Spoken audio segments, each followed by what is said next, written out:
हनुमान और नारद मुनि की वीणा। श्रीमद् भागवत की कहानी। नारद मुनि से मुलाकात। एक बार हनुमान और उनकी माता केतरी ने एक संगीत वाद्य वीणा की ध्वनि और कृष्ण के पवित्र नाम का सुंदर गायन सुना। केतरी बोली, ये कौन गा रहा है? अवश्य ही नारद मुनि आ रहे होंगे। हनुमान ने पूछा, ये व्यक्ति कौन है? केतारी ने उत्तर दिया, वह बहुत महान आत्मा है।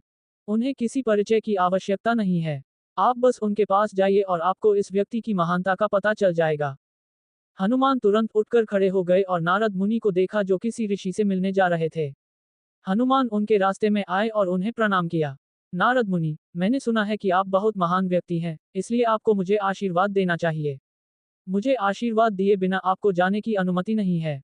नारद बोले, आप क्या आशीर्वाद चाहते हैं? हनुमान ने कहा, देवताओं ने मुझे पहले ही बहुत से आशीर्वाद दे दिए हैं। मैं किसी और चीज के बारे में नहीं सोच सकता, इसलिए आप कोई आशीर्वाद सोचिए और मुझे दे दीजिए। नारद ने सोचा, हनुमान के पास कौन सा वरदान नहीं है। और फिर उन्होंने कहा, तुम संगीत में निपुण हो जाओगे। यही एकमात्र वरदान बचा था जो देना था। हनुमान को वह आशीर्वाद मिल गया और नारद मुनि ने कहा, तो मैंने तुम्हें आशीर्वाद दे दिया है और अब मैं जाता हूँ। हनुमान ने कहा, एक मिनट, एक मिनट। नारद ने पूछा, तुम्हें क्या चाहिए?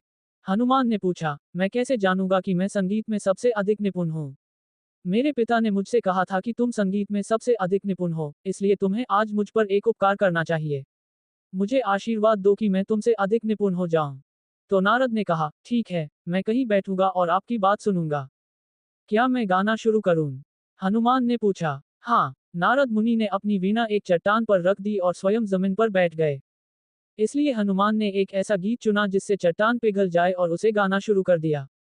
चट्टान पिघल गई और वीणा तरल में आ गई। वह गाते रहे और वीणा तरल चट्टान में तैरती रही। नारद अपनी आंखें बंद करके आनंद में डूबे हुए थे और उन्होंने कहा, ठीक है हनुमान, तुम सबसे अच्छे संगीतकार हो। अब तुम गाना बंद कर सकते हो। हनुमान ने कहा, आप अपनी आंखें खोलिए और मुझे बताइए कि क्या मुझे गाना बंद कर देना चाहिए? नारद बोले, क्या मतलब? हनुमान ने उत्तर दिया, तुम अपनी आंखें खोलो। नारद ने अपनी आंखें खोली और चारों ओर देखा। उन्हें पत्थर के पानी में तैरती हुई वीणा नजर नहीं आई।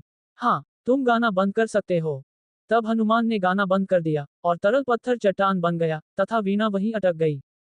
नारद ने कहा, मैं जा रहा हूँ, और उन्होंने अपना वीणा उठाया, लेकिन वह हिला नहीं। तुमने क्या किया, हनुमान? हनुमान ने कहा, मैंने सिर्फ गाना गाया था। आपने मुझे गाना गाने को कहा था और आपने ही मुझे गाना गाने की क्षमता भी दी थी। अब आप शिकायत कर रहे हैं। मैं पूरे एक हफ्ते तक अच्छा लड़का रहा हूँ।